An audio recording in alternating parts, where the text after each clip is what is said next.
Good morning students. कक्षा 7 और विज्ञान की अपनी जो बुक चल रही है और उसका लास्ट जो लेसन है 18वां, इसका अपने एक भाग पहले कर चुके हैं और दूसरा भाग अपने करते हैं। अपने शुरू करना था कि जल शोधन एक घटनापूर्ण जो यात्रा है इसके बारे में अपने पढ़ना था। घरों तथा सार्वजनिक भवनों को स्वच्छ जल की आपूर्ति जो सामान्यतः पाइपों को के एक जाल के द्वारा ही की जाती है कि जल स्रोत से घरों तक जो पहुंचता है। घरों तथा जो सार्वजनिक भवनों को स्वच्छ जल की जो आपूर्ति होती है वो किसके माध्यम से होती है? सामान्यतः पाइपों के एक जाल के माध्यम से वह होती है। तो पाइपों का जो एक अन्य जाल है उसके द्वारा उपयोग किए जा चुके जल को ले जाया जाता है। कल्पना कीजिए कि यदि हम भूमि के अंदर देख सकते तो इसमें हमें बड़े व छोटे पाइपों का एक जाल दिखाई देगा, क्योंकि सभी जगह इधर उधर सप्लाई की जो पाइपें हैं वो कहाँ है? भूमि के अंदर है। तो अपनी यदि भूमि के अंदर से देख सकते तो अपने को वो पाइप, छोटी और बड़ी पाइपों का जो एक जाल था वो अपने को दिखाई देता। इसके बाद देखो ये सारणी जैसे 18.1 में आया था आगे, ये आगे इधर आ गई। तो बाहित मल का जो प्रकार है वो क्या है? कूड़ा जो करकट है, जो मलिन जल है। बाहित मल का प्रकार, इसमें उपस्थित रसोई संदूषक, इसमें पदार्थ क्या मिलते हैं? इसमें सब्जी अपने धोते हैं, अपने जो कुछ भी चीज़ बनाते हैं वो बर्तन धोते हैं तो वो उसका जो पानी है वो इसमें मिल जाता है। इस प्रकार इस सारणी को आपको पूरा करना है। तो ये मिलकर क्या बनाते हैं? मल विसर्जन की व्यवस्था करते हैं। यह एक परिवहन तंत्र की तरह है जो माहित बल को उसके उद्गम स्थल से उसके निपटान के स्थान पर अपने उपचार संयंत्र तक ले जाया जाता है। मल व्यवस्था में जो मैनहोल है वो सामान्यतः प्रति 50 मीटर से 60 मीटर की दूरी पर होते हैं। ये कहाँ होते हैं? 50 मीटर से 60 मीटर की दूरी पर होते हैं। दो या अधिक सीवरों के संधि स्थल पर या उन स्थानों पर स्थित होते हैं जहां दिशा में परिवर्तन होता है। तो देखो 18.3 में क्या कह रहे हैं क्रियाकलाप में कि अपने घर, विद्यालय या किसी सार्वजनिक भवन से बाहित मल के आप पथ का अध्ययन करेंगे तो आपको निम्नलिखित कार्य करें। जो बाहित मल है उसके पथ का पहले क्या करो? रेखा चित्र बनाओ। गली, सड़क, परिसर में घूमकर उसका सर्वेक्षण करो। मेन होलों की संख्या आप मालूम करो। इसके बाद किसी खुले नाले के इर्द गिर्द और उसके जल में कौन से सजीव पनप रहे हैं आप उसकी सूची तैयार करो। किसी खुले नाले के इर्द गिर्द उसमें से कौन से जो हैं जल है वो उसमें पनप रहे हैं, सजीव जीव पनप रहे हैं, आप उसकी सूची क्या करो? तैयार करो। इसके बाद यदि आपके घर के आसपास मल जल निकास व्यवस्था तंत्र न हो तो यह मालूम कीजिए कि बाहित मल का निपटान कैसे होता है। इसके बाद प्रदूषित जल का उपचार। प्रदूषित जल का उपचार कैसे करना है?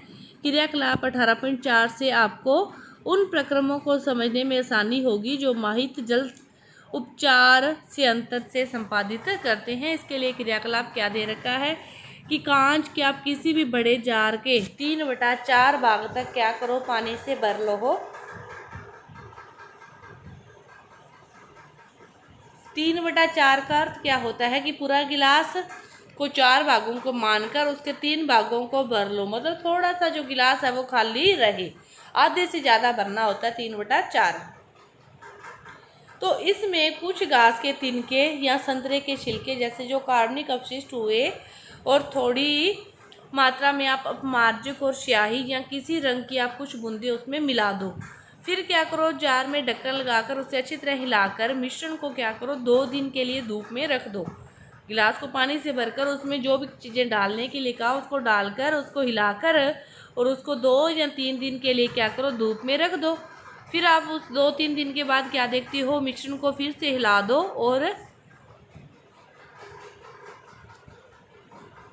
इसकी अल्प मात्रा नमूने के तौर पर आप किसी प्रणाली में डाल लो और इस प्रणाली में उपचार से पहले नमूना 1 की चिट लगा दो। ये आपको पता चल जाए कि ये नमूना 1 है और इसे नामांकित कर दो और फिर आप उसमें उपचार करके उस मिश्रण की गंध कैसी है उसको देख लो।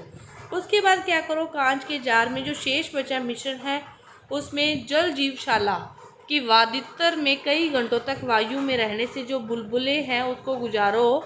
तो वातितर को रात भर जुड़ा रहने दीजिए ताकि मिश्रण को कुछ घंटों तक वातन हो सके। यदि आपके पास वातितर नहीं है तो यांत्रिक विलोडक या मिक्सर का उपयोग आप कर सकते हो। आपको इसे अनेक बार विलोडित करना पड़ सकता है। एक को तो प्रणाली में डाला है, दूसरे में क्या करना है, आपको मिक्सर या विलोडक से उसको हिलाना है। फिर क्या करो, अगले दिन जब वातन प्रक्रम कुछ घंटों तक हो जाए, मतलब वो प्रक्रम हो जाए, उसके बाद क्या करो, किसी अन्य प्रणाली में आप दूसरा नमूना डालो और इसे वातन के बाद नमूना 2 के रूप में नामांकित करो। नमूना 1 तो सीधा धूप में रखने से था, दूसरा जो नमूना था उसको विलोडित करने के बाद प्रणाली में डालना है और उसको नमूना 2 दे देना है। फिर वो क्या कह रहा है, फिल्टर पत्र के एक टुकड़े को मोड़कर शंक्वाकार बना लो। अब इस फिल्टर पत्र को स्वच्छ पानी से गीला कर लो और फिर शंकु को कीप में लगा दो और कीप को किसी भी स्टैंड पर लगा दो और कीप में पहले क्या करो, बालू और उसके ऊपर महीन बजरी और अंत में मध्य साइज की बजरी की जो परतें हैं उसको बिछा दो और बचे हुए जो द्रव था उसको क्या करो, फिल्टर करके विकरों में भर दो। द्रव को फिल्टर से बाहर गिरने मत दीजिए। यदि फिल्टर किया हुआ द्रव स्वच्छ न हो तो इसे तब तक फिल्टर करते रहिए जब तक कि आपका स्वच्छ जल नहीं मिल जाए। इस प्रकार आपको पानी को क्या करना है, अलग अलग नमूने लेने हैं। इसके बाद देखो, उसमें से फिल्टरित कर लिया और फिल्टरित जल के नमूने को क्या करो, किसी प्रणाली में डाल दो और उसे फिल्टरित जल नमूना 3 के रूप में आप नामांकित कर लो। इस प्रकार फिर नमूना 4 है कि जो चौथी प्रणाली में फिल्टरित जल को एक अन्य नमूना लीजिए और इसमें क्लोरीन की गोली का एक टुकड़ा भी मिला लो, अच्छे तरह से मिला लो और उसके बाद इसका नमूना नंबर 4 आप ले लो। सभी प्रणालियों के नमूनों का आप ध्यान पूर्वक अवलोकन करो कि पहला कौन सा लिया था, दूसरा लिया था, तीसरा और चौथे में आपने क्लोरीन डाली थी। चौथी प्रणाली में फिल्टरित जल का एक जो अन्य नमूना लीजिए और इसमें फिर क्लोरीन की एक गोली का टुकड़ा डाल लिया, वो तो हो ही गया नमूना 4। फिर सभी प्रणालियों के नमूनों का क्या करना है, ध्यानपूर्वक अवलोकन करना है। इन्हें चखना नहीं है, इन नमूनों को चखना नहीं है, केवल उनकी गंध ही सूंघनी है। तो वातन के बाद द्रव के रंग रूप में आपको कोई परिवर्तन दिखाई देता है क्या? वातन से द्रव की गंध बदल जाती है? तो इस सभी क्वेश्चनों के जो उत्तर है वो प्रयोग के द्वारा दिए जा सकते हैं कि जो सभी प्रकार के नमूने लिए, पहला नमूना लिया, धूप में रख कर लिया तो उसकी गंध क्या होगी, अलग होगी। दूसरा नमूना फिर थोड़े टाइम बाद और क्रिया करके फिर तीसरा नमूना उसको शुद्ध करके और चौथे नमूने में तो क्लोरीन की गोलियां भी डाली, तो सभी की जो गंध होगी वो क्या होगी, अलग अलग होगी। इसके बाद देखो, अपशिष्ट जल उपचार संयंत्र कि अपशिष्ट जल को उपचार करने का संयंत्र भी है, उसके बारे में बताया गया है कि जो अपशिष्ट जल के उपचार में भौतिक, रासायनिक और जो जैविक प्रक्रम है वो सम्मिलित होते हैं, जो जल को संदूषित करने वाले भौतिक और रासायनिक और जैविक द्रव्यों को पृथक करने में सहायता करते हैं। सर्वप्रथम क्या होता है कि जो अपशिष्ट जल है उसको ऊर्ध्वाधर लगी छड़ों से, जिस प्रकार इसमें दिखाया गया है डायग्राम में, इस प्रकार ऊर्ध्वाधर लगी छड़ों से बने शलाका शन्य से गुजारा जाता है। इसे क्या कहते हैं, शलाका शन्य, बार स्क्रीन शलाका शन्य, इससे क्या करते हैं, गुजारा जाता है। फिर इसमें जो अपशिष्ट जल में उपस्थित जो कपड़ों के टुकड़े होते हैं, जो डंडियाँ होती है, डिब्बे होते हैं, प्लास्टिक के पैकेट होते हैं, वो क्या सारे के सारे क्या होते हैं, इसी जगह अलग हो जाते हैं। इस शलाका शन्य से जैसे ही इसको गुजारा जाता है तो ये बड़े बड़ी जो अशुद्धियाँ होती है वो क्या हो जाती है, यहीं पर ही अलग हो जाती है, आगे नहीं जाती इससे। 2 नंबर पर फिर वो क्या कहता है कि वो बड़ी अशुद्धियाँ वहाँ पे ही रुक गई। उसके बाद क्या करते हैं कि जो अब बाहित अपशिष्ट जल को ग्रीट और बालू अलग करने की टंकी में ले जाया जाता है और इस टंकी में अपशिष्ट जल को कम प्रवाह से छोड़ा जाता है, जिससे कि उसमें उपस्थित बालू, ग्रीट और कंकड़ पत्थर उसकी पैंदी में बैठ जाते हैं।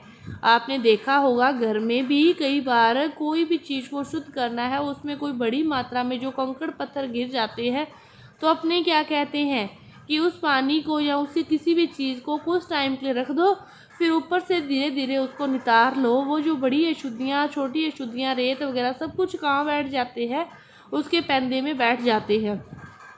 तो दूसरा जो तरीका है वो भी यही कह रहा है कि उसमें जो बड़ी अशुद्धियाँ हैं, चाहे छोटी जो बालू वगैरह की जो अशुद्धियाँ हैं, ग्रिट की, कंकड़ पत्थरों की, वो उसकी पैंदी में बैठ जाती है। पहले में उसको गुजारा गया तो वो बड़े अलग हो गए, दूसरे में उसकी रेत वगैरह अलग होगी। अब तीसरा क्या कहता है कि फिर जल को एक बड़ी ऐसी टैंकी में ले जाया जाता है जिसका पैंदा मध्य भाग की ओर ढलान वाला होता है।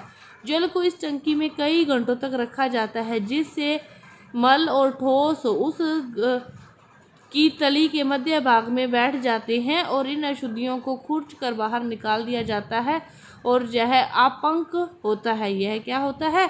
आपंक होता है। अपशिष्ट जल में तैरने वाले जो तेल, ग्रीस जैसी अशुद्धियों को हटाने के लिए स्किमर या अपम्थित्र का उपयोग किया जाता है।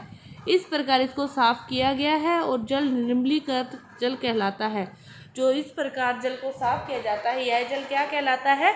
जल निर्मलीकृत जल कहलाता है। सबसे पहले उससे गुजारा तो जो लिफाफे, पॉलीथीन की थैलियाँ, कपड़ों के टुकड़े वहाँ फंस गए, फिर उसको कुछ टाइम रखने के बाद फिर दूसरी में गुजारते हैं तो बालू, कंकड़ पत्थर, रेत वगैरह वो सारे अलग हो गए और फिर उसको एक स्पेशल टंकी में ही लेके जाया जाता है जिसका मध्य भाग की ओर ढलान वाला होता है, जिसका पैंदा मध्य भाग में ढलान वाला होता है।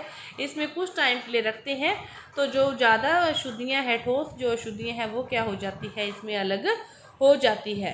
फिर अपंग को अलग करके एक पृथक टंकी में स्थानांतरित किया जाता है जहाँ यह अवायवीय जीवाणुओं द्वारा अपघटित हो जाता है और इस प्रक्रिया में जो उत्पन्न होने वाली बायोगैस है, इसका उपयोग ईंधन के रूप में या विद्युत उत्पादन के लिए किया जाता है। निर्मलीकृत जल में पंप द्वारा वायु को गुजारा जाता है जिससे उसमें वायवीय जीवाणुओं की वृद्धि होती है। ये जीवाणु क्या होते हैं? निर्मलीकृत जल में अब भी बचे हुए मानव अपशिष्ट पदार्थों, खाद्य अपशिष्ट, साबुन और अन्य अवांछित पदार्थों का उपभोग कर लेते हैं। ये सभी का क्या कर लेते हैं? उपभोग कर लेते हैं। उपभोग का अर्थ है उनको खा लेते हैं, चाहे उनको वो अपने कार्यों के लिए यूज़ कर लेते हैं। फिर देखो कि कई घंटों के पश्चात जो जल में निलंबित सूक्ष्म जीव होते हैं वो क्या होते हैं? उसकी टंकी की बैठ जाते हैं और शीर्ष भाग से जल को निकाल दिया जाता है और सक्रिय अपंक है वो लगभग 90% क्या होते हैं? जल ही होता है।